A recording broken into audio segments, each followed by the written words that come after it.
우리 함께 하나님의 말씀 예레미야 42장 2절과 3절, 6절에 있는 말씀을 함께 보도록 하겠습니다. 예레미야 42장 2절과 3절 그리고 6절에 있는 말씀입니다. 우리가 많은 사람 중에서 남은 적은 무리이니 당신의 하나님 여호와께서 우리가 마땅히 갈 길과 할 일을 보이시기를 원하나이다. 우리가 당신을 우리 하나님 여호와께 보내면 그의 목소리가 우리에게 좋든지 좋지 않든지를 막론하고 순종하려 함이라. 우리가 우리 하나님 여호와의 목소리를 순종하면 우리에게 복이 있으리이다 하니라. 아멘.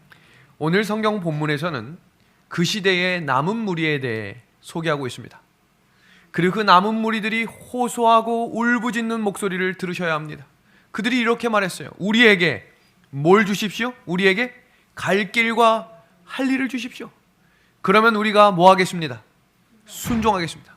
근데 이 앞에 선행되는 구절을 보셔야 합니다. 좋든지 좋지 않든지를 뭐하고? 막론하고 순종하겠습니다. 하나님이 이 백성 지키셨을까요? 지키셨어요. 무슨 말씀이든지 말씀하시면 순종하겠습니다. 그 백성들을 성경은 남은 무리라고 이야기하는 것입니다. 우리 믿음의 하늘 가족 여러분, 오늘 말씀을 통해 하나님이 말씀하시면 순종하실 준비 되셨습니까? 그 말씀이 내 생각과 다를지라도, 그 생각이 내가 듣기에 조금 어렵거나 두렵더라도 하나님이 말씀하시면 내가 뭐합니다? 순종합니다. 오늘 그 믿음을 우리에게 허락해 주시기를 소망합니다. 우리 계시록을 위한 공부, 우리 기도를 잠시 하고 시작하겠습니다. 하나님 우리 아버지, 우리에게 말씀의 자리에 초청하여 주시니 감사합니다. 우리에게 갈 길과 할 일을 말씀하여 주시옵소서. 우리가 그 말씀을 순종할 수 있는 믿음을 허락하여 주시옵소서. 어두운 세상이지만 하나님께서 빛 되심으로 우리의 발걸음에 한 걸음 한 걸음 등불이 되어 주신다면 순종하고 따르겠사오니 성령이여 말씀하여 주시옵소서. 예수 그리스도의 이름으로 간절히 기도하옵나이다. 아멘. 기독교 신앙의 근본은 성경입니다. 우리 이 말씀 동의해 주시겠습니까? 그 어떤 책이 아니라, 그 어떤 사람의 말이 아니라 유일하신 하나님 한 분 되신 하나님이 말씀하신 하나님 본체이신 이 성경이 우리 신앙의 근본임을 고백하시겠습니까? 그렇다면 성경을 모르거나 정확하게 이해하지 못하면 잘못된 신앙을 할 수 있다는 것 또한 기억하셔야 합니다. 하나님의 구원의 섭리는 감정으로 이루어지는 것이 아닙니다. 역사적인 시간 속에서 말씀 그대로 순서대로 이루어지며 그것이 우리의 삶의 현장 속에서 이루어지는 것입니다. 기독교인들은 그래서 역사에 대한 기본적인 지식이 있어야 합니다. 성경을 읽지 않는 분들은 성경을 군데군데 알기 때문에 그것이 어떻게 어떤 맥락으로 이어지는지를 잘 알 수 없습니다. 그래서 성경을 공부하는 자리, 성경을 연구하는 자리를 반드시 참석하셔야 합니다. 그리고 성경을 통해 깨달을 수 있는 성령을 주시기를 기도하셔야 하는 것입니다. 기독교의 역사는 성경의 예언을 통해 이해하실 수 있습니다. 그래서 우리가 지금 계시록 공부를 수개월 동안 이어져 오는 시간 동안 역사와 역사 사이에 하나님이 함께 하시고 하나님이 하나님의 백성들을 반드시 지키시는 분임을 고백합니다. 그래서 예언을 모르거나 잘못 알면 헛된 신앙을 할 수 있는 것입니다. 오늘 우리가 읽었던 본문 성경 말씀, 우리가 마땅히 갈 길과 할 일을 보이소서라고 할 때 하나님께서 주님의 선지자들을 통해 말씀하신 그것을 우리는 예언이라고 말하는 것입니다. 성경 잠언 29장 18절의 말씀입니다. 묵시가 없으면 뭐 한다고 되어 있어요? 같이 읽어봅시다. 백성이 시작. 백성이 방자히 행하거니와 율법을 지키는 자는 뭐 하겠다고요? 복이 있겠다. 그럼 묵시가 무엇인가? NIV 성경을 보면 그것은 계시, 예언이라고 말씀했습니다. 다음 성경 구절입니다. 아모스 3장 7절이죠. 주 여호와께서 자기의 비밀을 그 종 선지자들에게 보이지 아니하고 하시고는 그 종 선지자들이 하나님의 영감을 통해 기록한 책이 무슨 책이에요? 무슨 책? 성경입니다. 계시록 20장 10절입니다. 이 책의 예언의 말씀을 임봉하지 말아라. 왜요? 때가 가깝기 때문입니다. 그래서 우리가 지금 그 책을 뭐하고 있는 거예요? 뭐하고? 펴서 연구하고 있는 것입니다. 베드로서 1장 19절, 또 우리에게 더 확실한 예언이 있어 어두운 데를 비추는 등불과 같으니. 시골길에 아무 불 없이 가보신 적 있습니까? 얼마나 무서운지 몰라요. 예전에 태섭이가 어릴 때, 우리가 영월에서 살 때 이 시골길을 갈 때 아빠 헤드라이트 한번 꺼보세요. 그래. 어떻게 됐을까요? 꺼봤죠. 아무것도 안 보여요. 아무것도. 큰일 나는 것입니다. 사고가 날 것입니다. 그래서 우리에게는 등불이 필요합니다. 이 등불의 특징은 서울에서 부산까지는 비칠 수가 없어요. 그런데 우리의 앞길을, 우리의 앞날을 지켜주시고 인도해 주실 분의 하나님을 감사드립니다. 우리 계시록 1장 3절의 말씀입니다. 너무 중요한 말씀이기 때문에 우리 다 같이 읽어보겠습니다. 이 예언의 시작. 이 예언의 말씀을 모하는 자와 읽는 자와 모하는 자들과 듣는 자들과 그 가운데 기록한 것을 모하는 자들, 지키는 자들이 뭐가 있겠다는 거예요? 복이 있겠다. 복이 있겠다. 성경 시편 133편 3절에 이 복은 영원한 생명이라고 약속하셨습니다. 듣고 지킬 수 있는 복을 함께 누립시다. 근데 이 읽는 것과 듣는 것과 깨닫는 것을 주시는 한 분은 성령입니다. 성령. 목사님, 제가 공부를 해도 아멘 하고 나가면 잊어버립니다. 괜찮습니다. 들으시면 성령께서 필요하고 정확한 때에 그 말씀을 생각나게 하실 줄로 믿습니다. 아멘. 반드시 우리의 지혜로 이 일들을 해결해 나가는 것이 아닙니다. 하나님께서 때에 따라 순간순간 말씀을 듣는 자들은 마음을 열어 순종할 마음을 가진 자들에게는 깨닫게 하시고 생각나게 하실 것입니다. 1세기의 그리스도인들은 능력이 많거나 공부를 많이 했거나 말을 잘하는 사람들이 아니었습니다. 성령이 함께 하셨을 때 담대한 용기를 가지고 나가 땅끝까지 복음을 전하라고 하신 하나님의 명령을 순종할 수 있었던 것입니다. 우리 이어지는 구절입니다. 요한복음 16장 13절 말씀. 그러하나 진리의 성령이 오시면 그가 너희를 모든 어디로 인도하시겠다고요? 진리 가운데입니다. 그래서 이 시간 은혜의 성령이 이 자리에 나의 마음 가운데 함께 하시기를, 그리고 이 방송을 녹화로 들으시거나 또 생방송으로 듣는 모든 그 자리에도 성령을 구하시며 순간순간 말씀을 옷 입읍시다. 보이지 않는 영적 세계가 일어나고 있는 선악간의 싸움에 대해 이해하셔야 합니다. 오늘은 계시록 14장 첫째 천사의 기별을 살피게 될 텐데, 싸움이 있어요. 근데 이 싸움을 이해해야 우리가 그 싸움을 준비하고 앞장서서 하나님을 외치는, 하나님께 영광을 돌리는 사람이 되는 것입니다. 우리 에베소서 6장 12절의 말씀입니다. 우리의 씨름은 혈과 육에 대한 것이 아니요. 사람이 싸우는 게 아니라는 거예요. 운동 열심히 해서 근육을 키운 다음에 싸우는 것이 아니라는 것입니다. 그럼 어떤 근육을 키워야 하는가? 영적인 근육입니다. 이어지는 구절입니다. 정사와 권세와 이 어두움의 세상 주관자들과 하늘에 있는 누구랑 싸우겠대요? 악의 영들입니다. 그러니까 사탄하고 싸울 때 사탄하고 맞서지 마시고 하나님께 피하십시오. 사탄은 우리를 넘어뜨리려 하지만 우리가 하나님 뒤에 숨으면 감히 싸울 생각을 못한다고 했습니다. 이 씨름을 성경은 뭐라고 이야기했냐면 악의 영들과 싸우는 싸움이라고 이야기하며, 이 싸움을 성경에서 선악의 싸움이라고 말하고 있는 것입니다. 그러면 하나님이 창조하신 사람에게 사탄이 싸움 걸까요? 안 걸까요? 걸어야죠. 그래야 선악의 싸움이 이루어지잖아요. 하나님이 천지를 창조하시고 하나님의 귀한 백성들에게 다스리라 명령하셨습니다. 다스리라라고 하는 이 명령은 주인은 누구시고 하나님이시고 관리자가 누군 거예요? 사람인 것입니다. 이 원칙을 잊으시면 우리가 넘어지게 돼 있어요. 우리의 일상생활에서도 내 삶의 주인이 나라고 생각하고 내 자녀를 지도하는 것이 나라고 생각하면 문제가 터져도 해결할 수가 없어지는 것입니다. 왜냐하면 그 문제를 누가 책임져야 되는 거예요? 내가 책임져야 한다고 생각하기 때문입니다. 그런데 이 삶의 주인이 하나님이심을 인정하면 누구한테 무릎 꿇는 거예요? 하나님께 무릎을 꿇는 것입니다.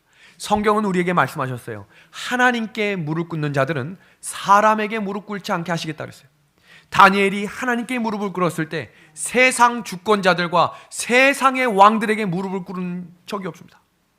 요셉이 하나님께 무릎을 꿇었을 때 세상의 통치자들에게 무릎을 꿇지 않고 오히려 세상의 사람들이 그들에게 고개를 숙였습니다. 이 성경적인 원리를 이해하셔야 돼요. 근데 이 아담과 하와도 모든 동물들과 모든 피조물이 다 절했습니다. 통치했습니다. 그런데 죄를 짓고 내가 주인이라고 생각하는 순간 그 관리권이 누구에게 넘어갔어요? 사단에게 넘어간 것입니다. 도표를 통해 좀 소개하겠습니다. 사람이 지구의 통치자가 아니라 무슨 자? 관리자였어요. 관리자. 근데 이 관리권이 누구에게 넘어간 거예요? 사탄에게 넘어갔습니다. 죄를 지으면 우리의 모든 관리권이 누구에게 간다는 걸 기억하셔야 돼요? 사탄에게 넘어가는 것입니다. 근데 그럼에도 불구하고 여전히 이 지구의 주인은 누굽니까? 지구의 주인은 여전히 한 번도 변한 적이 없었어요. 주인은 하나님이십니다. 그런데 성경에서 마태복음 4장에 광야에서 예수님을 시험했던 사탄이 이상한 말을 합니다. 무슨 말인가 보겠습니다. 천하 만국과 그 영광을 보여 가로되 만일 내게 엎드려 경배하면 이 모든 것을 내게 주겠다. 뭐가 틀린 거죠? 이 사람에게는 주권이 없어요. 관리권이 넘어갔고 지구의 장자로 그 장자회의에 참석했던 것이지 지구의 주인은 아니라는 사실입니다. 선악의 싸움은 임시로 사탄에게 넘어간 지구의 관리권을 하나님이 다시 뭐 하시려고 하는 거? 다시 찾아오시려고 하고 사탄은 그것을 넘겨주지 않으려고 하는 무슨 싸움이 일어나는 거예요? 선악의 싸움이 일어나는 것입니다. 이 싸움은 인간이 범죄한 즉시 선포된 창세기 3장 15절에 시작되어 승패가 이미 결정되었습니다. 창세기 3장 15절은 지구와 인류를 다시 찾으시겠다는 하나님의 선언이 선포된 것입니다. 내가 너로 내가 누굽니까? 하나님이 너로 누굽니까? 사탄 마귀에게 선포하십니다. 여자의 후손과 여자는 누구였습니까? 성경에 교회 그 다음 너의 후손 사탄의 세력들이죠. 여자의 후손 누굽니까? 아이 예수 그리스도시죠. 머리를 상하게 하겠다는 것은 영원히 멸망하겠다는 것이고 발꿈치를 상하는 것은 일시적인 상처를 말하는 것입니다. 이 선악의 싸움은 선과 악의 싸움으로 3장 15절 창세기 3장 15절에 선포하셨어요. 이기겠다. 그럼 우리가 기억해야 될 것은 이 싸움을 승리할 수 있는 비결도 성경에 기록되어 있다는 것입니다. 그 첫 번째는 뱀의 후손들을 정확하게 파악해야 되는데 역사에서 기록되고 진행되는 과정을 아셔야 되는 것입니다. 두 번째는 배도한 교회의 역사 속에서 순결한 여자인 진리교회를 찾으셔야 합니다. 진리교회, 어느 교회 진리교회인지를 찾으셔야 합니다.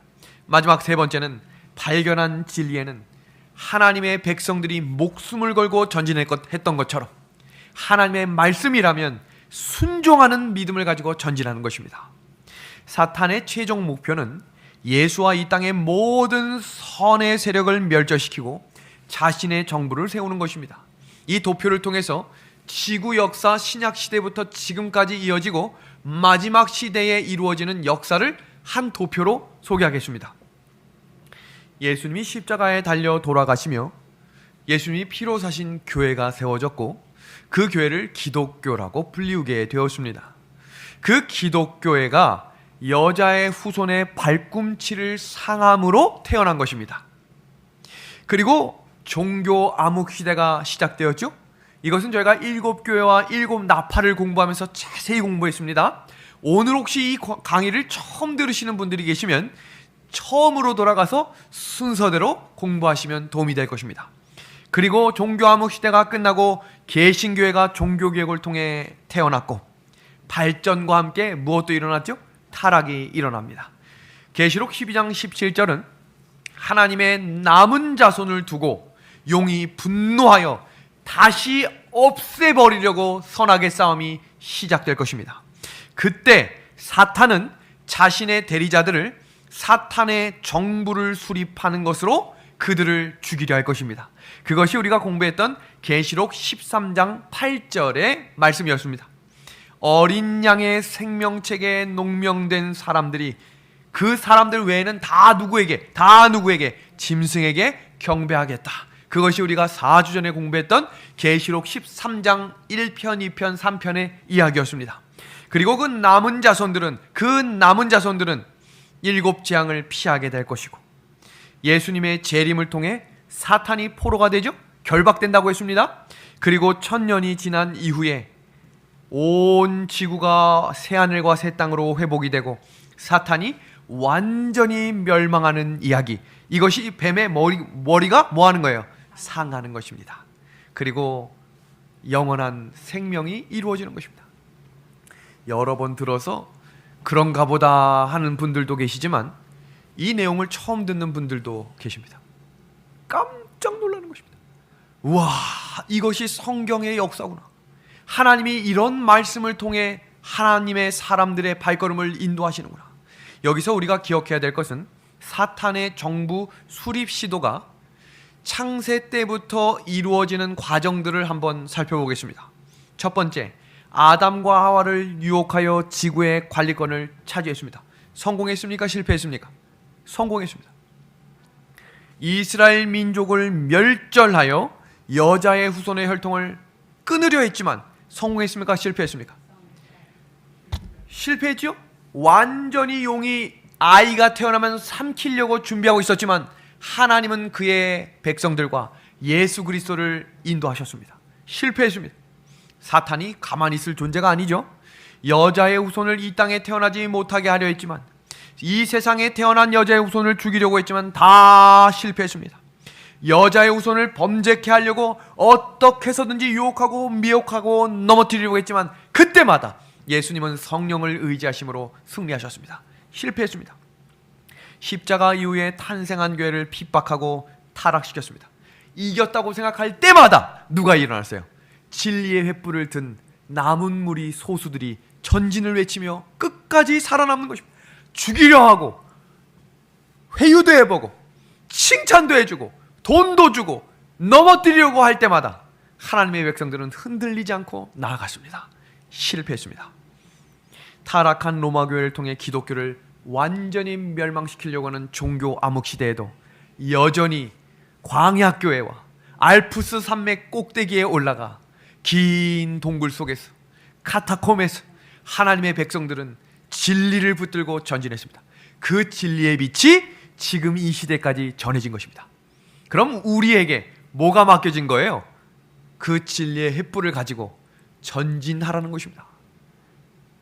사탄은 또 실패했습니다. 종교개혁으로 태어난 개신교회를 완전히 타락시켰지만 다 무너져 내리는 것 같이 보였지만 성공한 듯 했지만 뭐 했습니까? 실패했죠. 그리고 하나님의 백성들이 1844년 10월 22일을 향해 전진했고 교파와 교파 간의 장벽이 무너지며 진리의 백성들이 한자리에 모여 탄생한 교회를 우리는 제7일 안식일 예수 재림교회라고 역사적으로 공부하게 된 것입니다. 그리고 사탄은 이제 마지막 그 남은 자손을 멸하고 사탄 정부를 수립하며 완전히 이 땅의 짐승의 표를 다 내림으로 자기가 통치자가 된 것을 선포하려 할 때 그때 누가 오시는 거예요? 예수님이 오시는 것입니다. 실패입니다. 성도들은 새 예루살렘과 새 땅으로 내려오는 그때 두 번째 부활한 사람들이 온 힘과 열정을 다해 공격하려 하지만 그때 완전히 머리가 상하는 성경의 예언이 성취됨으로 실패하게 될 것입니다. 그럼 우리는 코로나 시대와 사탄 정부 수립의 계획의 관계를 살펴보겠습니다. 첫 번째는 코로나19는 218개국에 전파되어 세계적인 영향을 미치고 있죠. 이건 무슨 말이에요?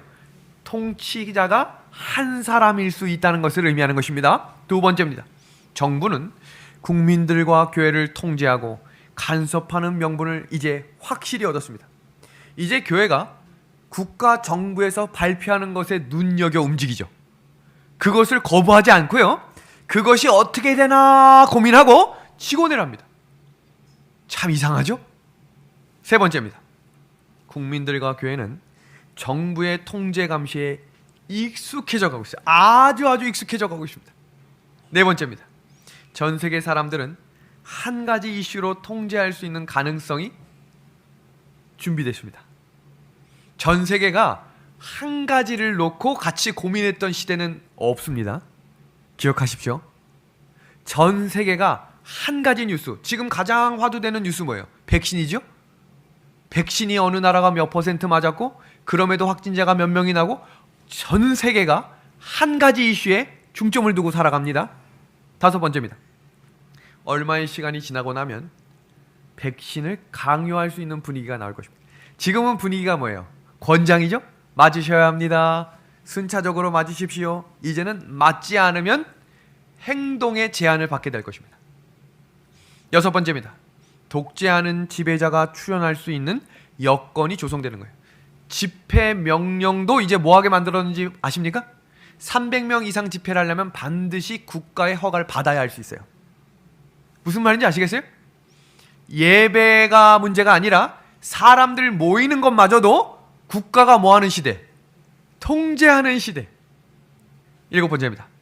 독재자의 통치에 순응할 수 있는 준비가 하나하나씩 이루어지므로 일요일 법령이 내려오는 짐승의 표 환란이 자연스럽게 올 준비가 되고 있다는 것입니다. 파워 엘리트의 내막이라고 하는 이 매거진에서는 제수이트, 프리메이슨, 일루미네티, 삼각위원회와 빌더버그 클럽과 미국 외교 평예와 딥스테이트와 글로벌리스트라고 하는 세계 단일화 운동을 만드는 조직체입니다. 이것을 New World Order이라고 하는데 이게 뭐냐면 신세계 질서예요. 이거 제가 계시록 13장 공부할 때 자세히 공부했기 때문에 간단하게 소개하고 넘어갑니다. 이것이 뭘 의미하는가? 이슬람과 교황청이 꿈꾸는 세계 단일 정부라고 하는 이슈가 대두되고 있는 이 시대에 New World Order이라고 하는 것은 하나의 지도자, 단일 정부, 단일 화폐, 단일 종교. 이제 아시겠어요? 단일 종교만을 외치지 않고요, 전 세계 화폐를 뭐로 통일하자? 하나로 통일하자. 전 세계 정부를 뭐로 통일하자? 하나로 통일하자. 그러니 전 세계의 지도자가 몇 명이어야 되는 거예요? 하나입니다. 성경의 예언입니다. 이렇게 될 것입니다. 지금 보시는 이 그림을 살펴보시면 우리는 세계 단일 정부와 세계 단일 종교로 이끌어지고 있다는 것을 기억하셔야 되는데, 지금 세계 유명 매거진들이 연일 신문과 지면과 이 토픽으로 다루고 있는 내용은 코로나 재앙과 신세계 질서와 세계 단일 정부에 대해서 강조하고 있습니다. 록펠러 알고 계시죠? 그분이 이야기한 내용을 한번 볼까요? 우리는 지금 세계 변화의 직전에 와 있다. 우리에게 가장 필요한 것은 큰 재앙이 일어나서 나라들로 하여금 New World Order입니다. 세계를 받아들이게 하는 것이다. 지금 보시는 이 그림 속에 등장하는 인물들은 세계를 움직였고 움직이고 있는 사람들입니다. 근데 성경이 뭐라고 예언하고 있나 한번 살펴볼까요? 시편 2편 1절에서 6절입니다. 어찌하여 열방이 분노하며 민족들이 허사를 경영하는고? 하늘에 계신 자가 웃으시며 내가 나의 왕을 내 거룩한 산 시온에 세웠다 하시리로다.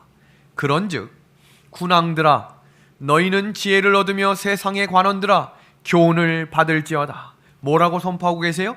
여호와를 경외함으로 섬기고 떨며 즐거워할지어다.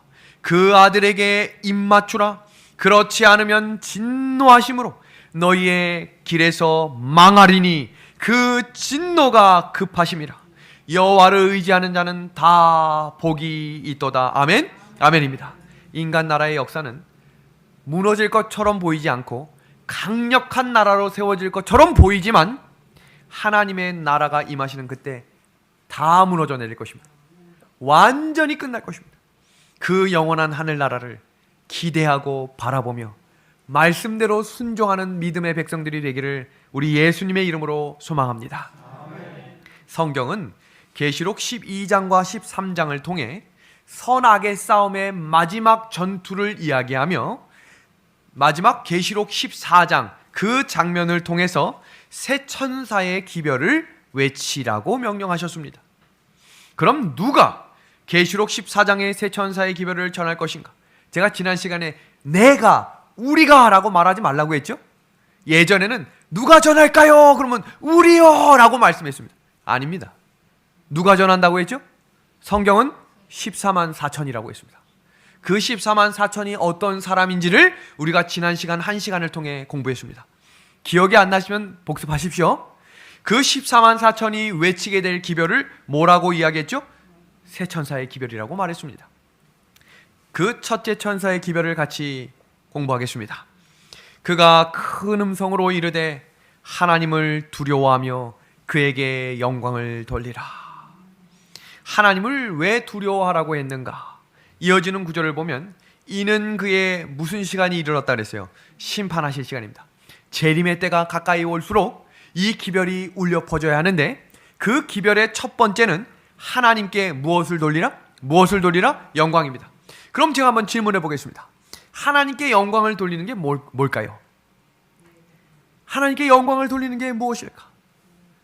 우리가 이 내용을 정말로 여러 번 들은 분도 계실 텐데 이런 질문을 들을 때마다 어렵습니다. 명확하지가 않아요. 이거 같긴 한데 대답하려니까 틀린 것 같기도 해서 그냥 아멘만 하는 것입니다.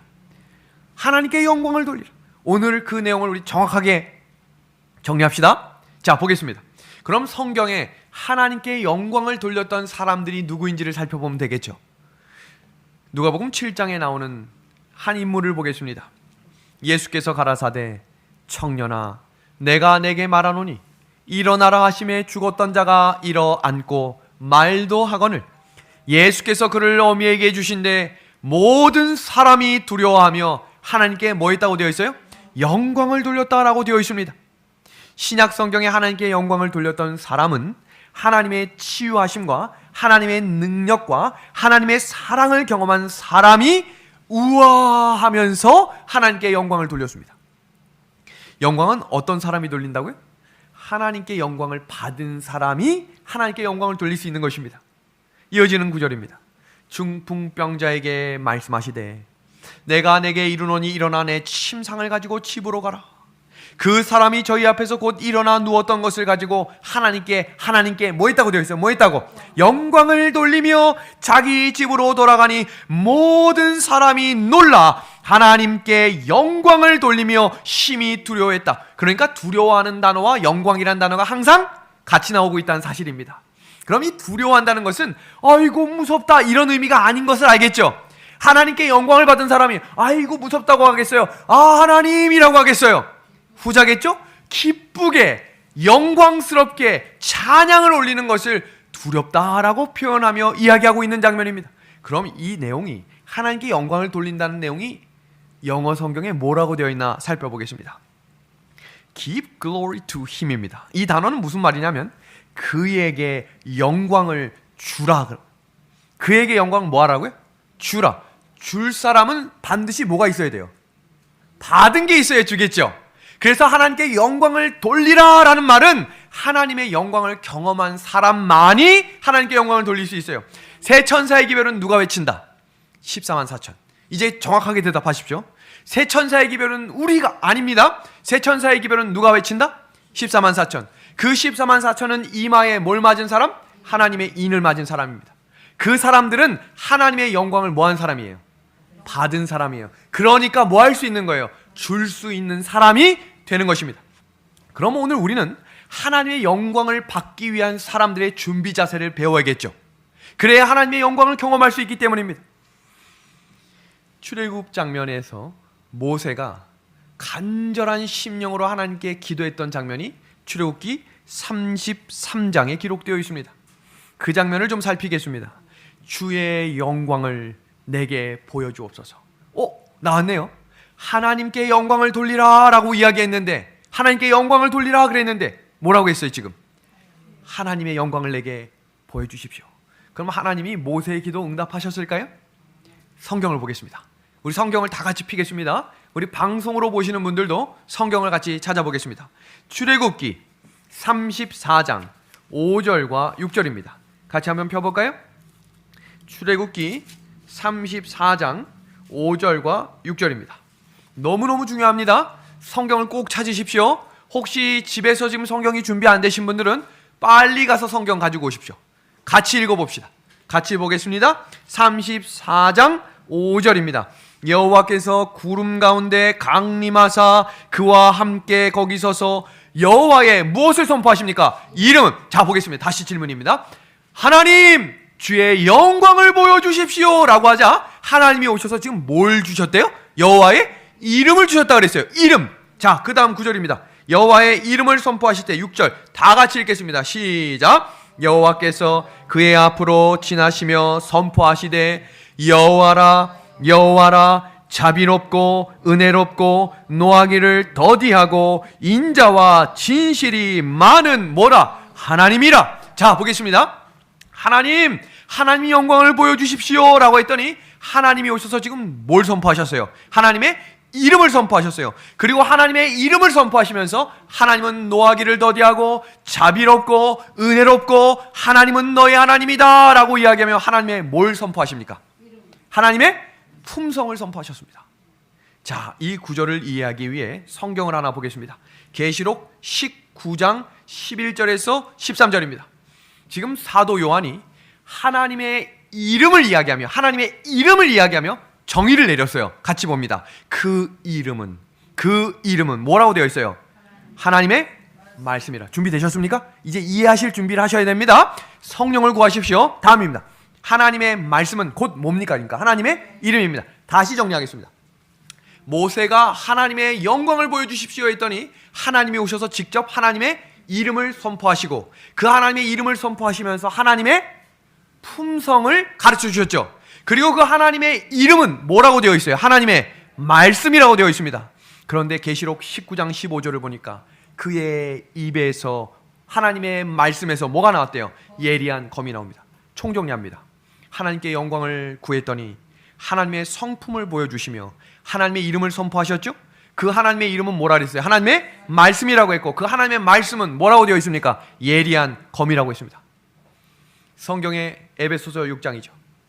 전신 갑주를 입으라 라고 말씀하시며 검을 주셨는데 그 검의 이름이 뭐였죠? 성령의 검이었습니다. 말씀의 검이 가진 자라야 하나님께 영광을 돌릴 수 있습니다. 아멘?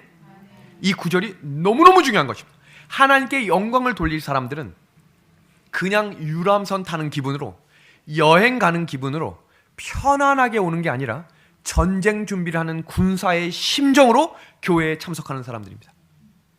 싸울 준비를 하는 것입니다. 영적 싸움입니다. 사람하고 싸우지 마세요. 사람하고 싸울 게 아니라 사탄의 세력들과 싸울 준비를 하기 위해 성령의 검인 말씀을 준비하는 사람들이 되라고 오늘 우리를 이 자리에 부르신 것입니다. 하나님의 말씀을 받는다는 것은 검을 갖고 살아가는 것입니다. 그 검은 왕 앞에서 칼을 받는 군사처럼 거룩하게 받으셔야 합니다. 그러면 하나님의 검을 가진 사람들은, 이 검을 받을 사람들은 어떤 사람들일까? 출애굽을 통해서 좀 설명하겠습니다. 출애굽의 시작은 홍해로부터 시작했고 끝은 뭐로 났다고 우리가 함께 공부합니까? 요단강을 건너므로 가나안 땅에 들어가게 되었습니다. 그럼 이 가나안, 끝을 향해 가는 사람들, 이 가나안에 들어갈 백성들에게 하나님이 선포하신 이야기가 출애굽 여호수아 3장 5절에 이렇게 이야기했습니다. 노란 글씨 같이 읽어주시길 부탁합니다. 여호수아가 또 백성에게 이르되, 같이 읽겠습니다. 시작.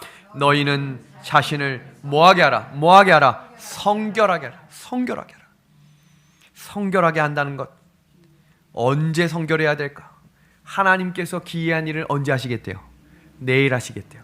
그러니까 이 성결은 언제 해야 되는 거예요? 오늘 해야 되는 거예요. 오늘 성결할 준비가 되지 않은 사람은 하나님의 검을 받지 못합니다. 오늘 성결하게 되지 않는 사람은 하나님의 인을 맞지 못합니다. 성경의 말씀입니다. 이제 아시겠습니까? 왜 우리가 죄를 버려야 하고 죄를 싸우기까지 피 흘리기까지 하라고 하신 하나님의 명령이 왜 이제 있는지 아시겠습니까? 반복적으로 짓는 죄들을 끊어내십시오. 눈물로 기도하며 버리십시오. 그렇게 투쟁해야 하나님의 검을 가진 자로 하나님께 영광을 돌리는 자가 될 것입니다. 신약 성경에 기록되어 있는 하나님께 영광을 돌리는 사람들에게 하나님이 선포하신 이야기가 있어요.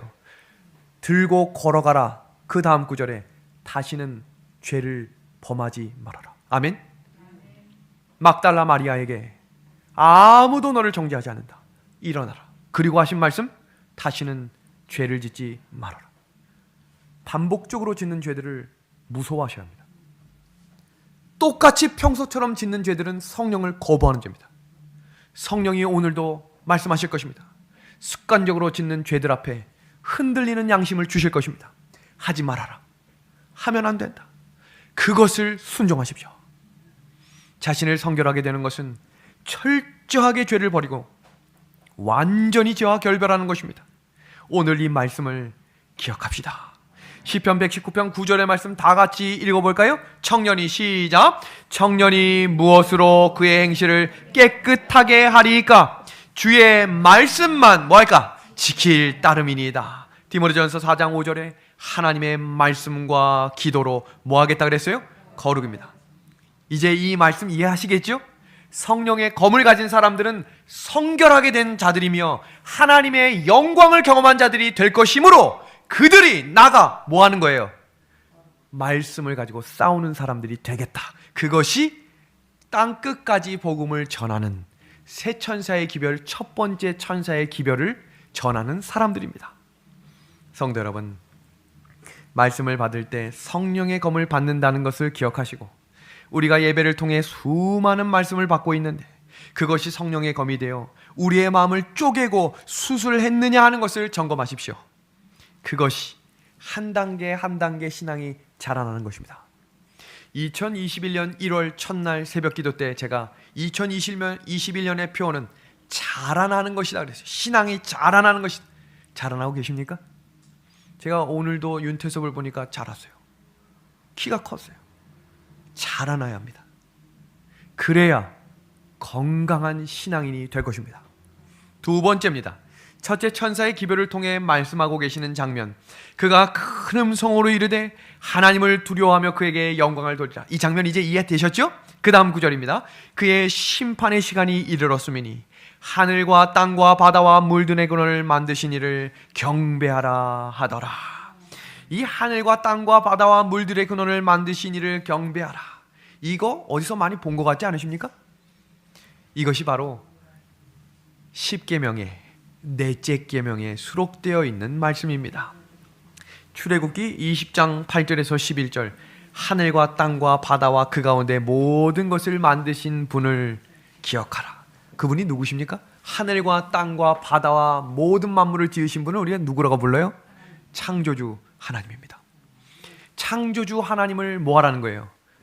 경배하라, 예배하라는 것입니다. 그렇다면 왜 안식일 계명을 왜 그토록 거룩하게 지켜야 하는가? 왕의 도장에는 3요소가 있습니다. 법을 제정하거나 계약을 유효하게 하기 위해 권위의 표로 통치자들이 사용하는 도장에는 반드시 3가지가 들어가야 되는데, 통치자의 영역, 두 번째 통치자의 직위, 세 번째 통치자의 이름입니다. 통치자의 이름. 그 3가지가 한 번에 기록되어 있는 계명은 하나밖에 없어요. 넷째 계명입니다. 하늘과 땅과 바다를 만드신 분, 창조주 하나님, 그리고 그 이름이 누구십니까? 여호와 하나님 스스로 있는 자입니다.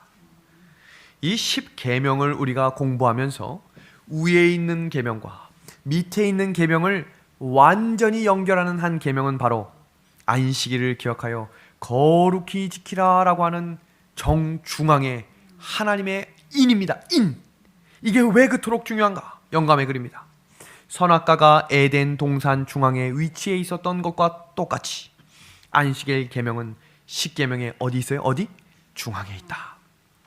넷째 계명은 하나님께서 그의 모든 백성의 충성을 증명하도록 주신 시금석이다. 출애굽기 31장 13절입니다. 너는 이스라엘 자손에게 말하여 이르기를 너희는 나의 무엇을 지키라고 명령하셨어요? 안식일을 지키라.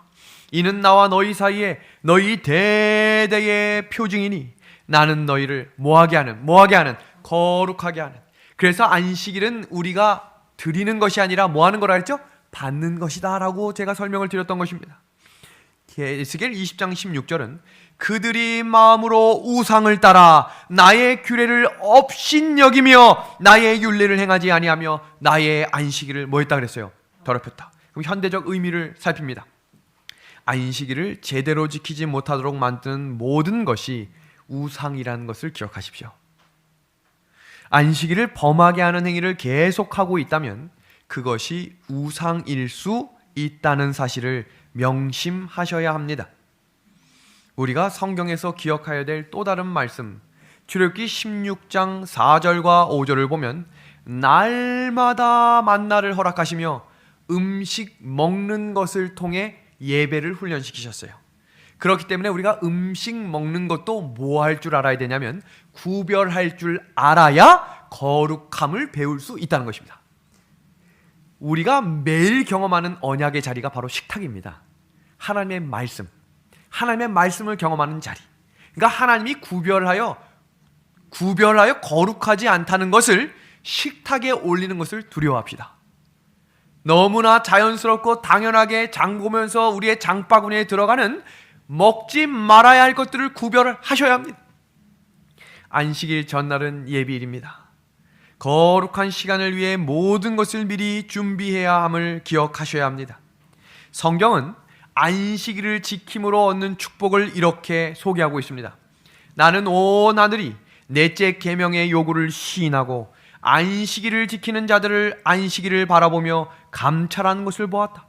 천사들은 이 하나님의 제도에 대해서 흥미와 깊은 관심을 드러냈다. 엄격한 헌신적인 정신으로 주 하나님을 저희 마음에 거룩히 모시고 그 거룩한 시간을 안식일을 최선의 능력으로 지키는 데 이용하여 안식일을 일컬어 즐거운 날이라 함으로써 하나님을 존중히 하려고 하는 자들, 그들에게 주시는 축복을 보겠습니다. 천사들은 특별히 이런 사람들에게 빛과 건강으로서 축복하였으며 특별한 능력이 그들에게 주어졌다. 아멘. 안식일을 복되고 거룩하게 지키는 자들에게는 하나님이 빛과 건강도 허락해 주심을 기억합시다. 이것이 왜 그토록 중요한 것인가? 예배는 우리의 삶의 기초일 뿐만 아니라 하나님의 교회가 행하는 모든 사업과 사역의 기본이라는 것을 회복해야 합니다. 모든 것이 예배로 시작되고 예배를 통해 진행되고 예배를 통해 열매를 맺는다는 것을 기억해야 합니다. 그래서 신앙생활에서는 우리 이 구절 다 같이 한번 읽어보겠습니다. 시작. 신앙생활에서는 예배가 가장 뭐합니까? 중요하답니다.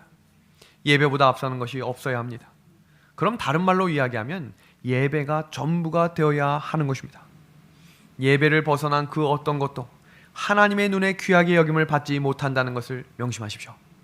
선교도 예배 없이 드리는 선교는 공동체를 무너뜨리게 될 것입니다. 봉사도 예배 없이 드리는 봉사는 무너지게 될 것입니다. 성도의 교제도 예배 없이 이루어지는 교제는 사단이 틈타게 될 것입니다. 우리가 먹든지 마시든지 무엇을 하든지 하나님의 영광을 위하여 부름을 받은 존재임을 명심하십시오.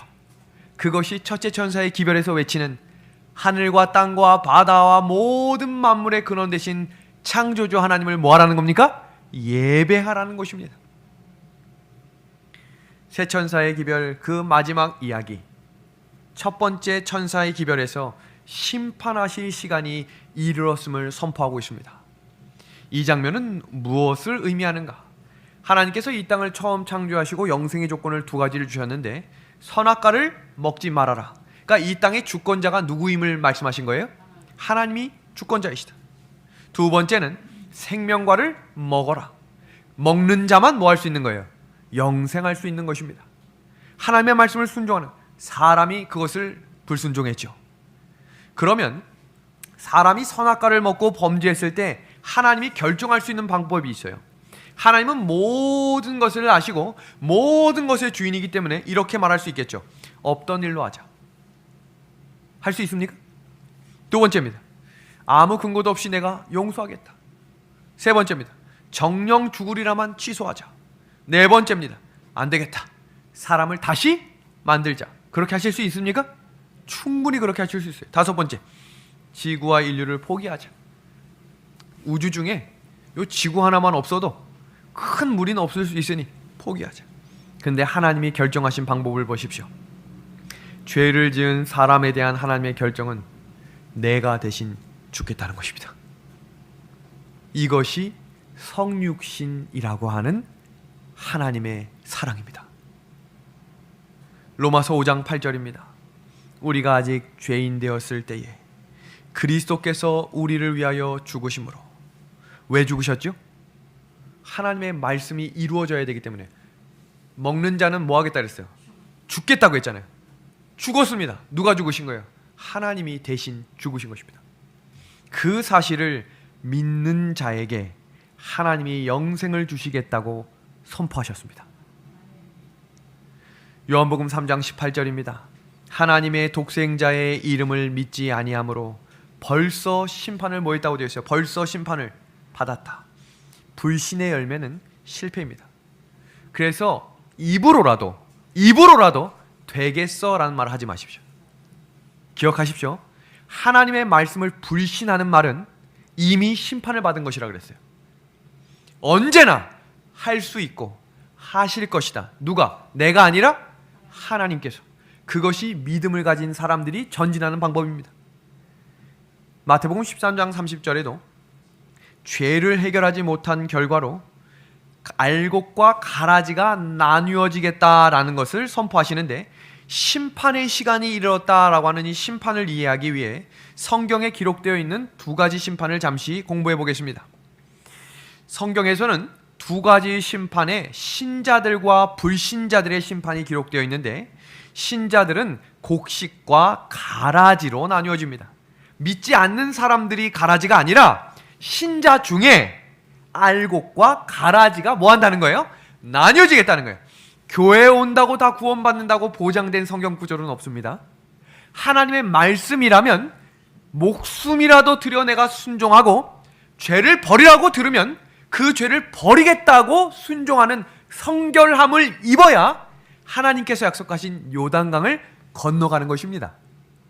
그러면 이 불신자들에게 허락하시는 심판과 멸망이 누구도 허락되는 거예요? 가라지, 교회를 다니지만 말씀을 불신하며 불순종하는 자들도 심판의 자리에 들어가는 것입니다.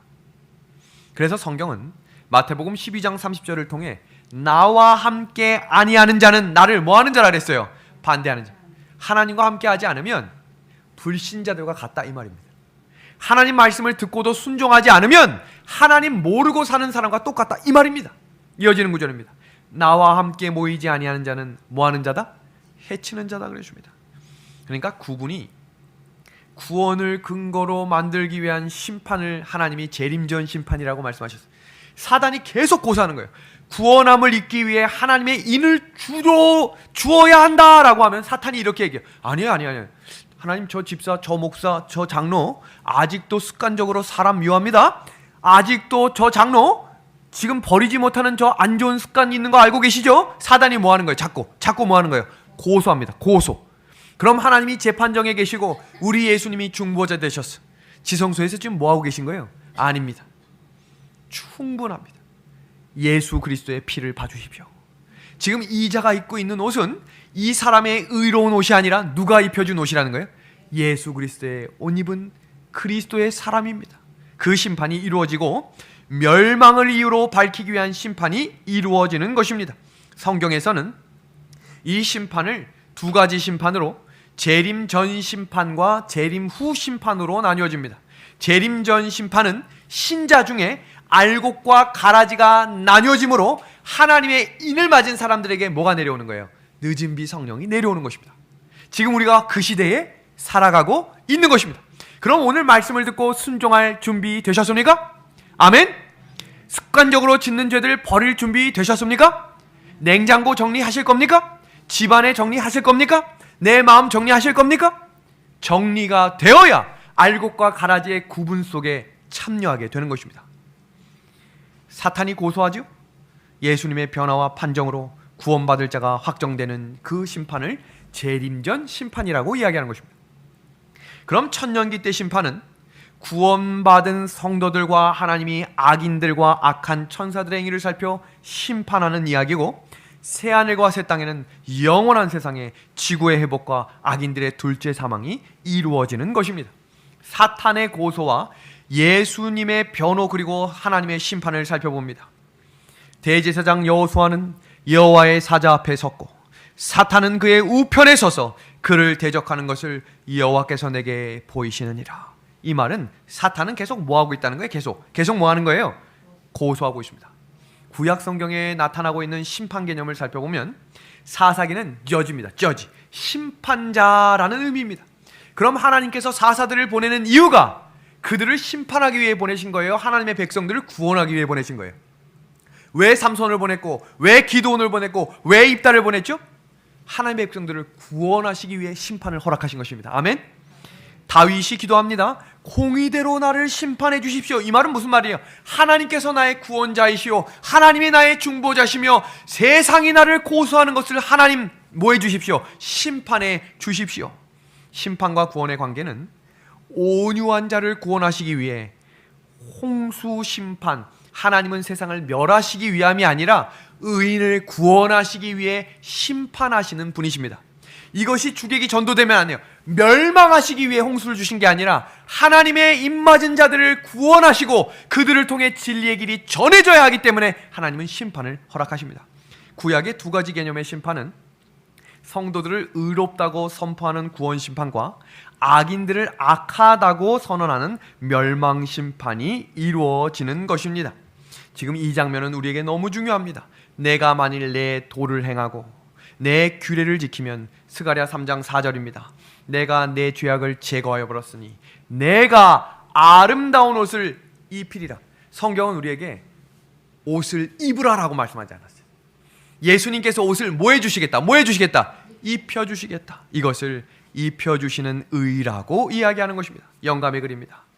우리가 우리 자신을 그리스도께 바칠 때 우리의 마음은 그리스도의 마음과 연합되고, 우리의 뜻은 그분의 뜻과 합병되고, 우리의 정신은 우리의 그분의 정신과 하나가 되고, 우리의 생각은 그분에게 사로잡히게 되어 마침내 우리는 그분의 생애를 살게 된다. 이것이 바로 그분의 의의 옷을 뭐 하는 것입니까? 뭐 하는 것? 입는다는 의미이다. 믿음의 하늘 가족 여러분, 오늘 우리가 이 말씀을 총정리합니다. 이스라엘 백성들은 40년 동안 너무 많은 기적을 경험했지만 기적과 현상이 사라지면 다시 불신하고 불평했습니다. 성경 출애굽기를 살펴보면 홍해를 건너자마자 며칠 만에 불신이 시작됐다고 되어 있어요? 사흘 만에. 하나님의 은혜를 거절하고 왜 우리가 여기에 있느냐고 이야기합니다. 예수님이 오병이어로 떡을 나눠주고 물고기를 나눠줄 때 예수 왕으로 추대하자라고 이야기했지만 불과 시간이 얼마 지나지 않아 그들은 예수님을 돌로 쳐 죽이라고 이야기했습니다. 제자들도 얼마나 많은 기적을 봤습니까? 정말로 많은 죽은 시체가 살아나는 기적까지 보았습니다. 그런데 그런 기적이 예수님을 믿도록 하는 것은 아니라는 것입니다. 기억하십시오. 예수님에 대한 성경을 보고 예언에 성취된 것을 깨달을 때 우리는 확고한 믿음을 가지게 될 것입니다. 재림을 기다리는 우리도 마찬가지입니다.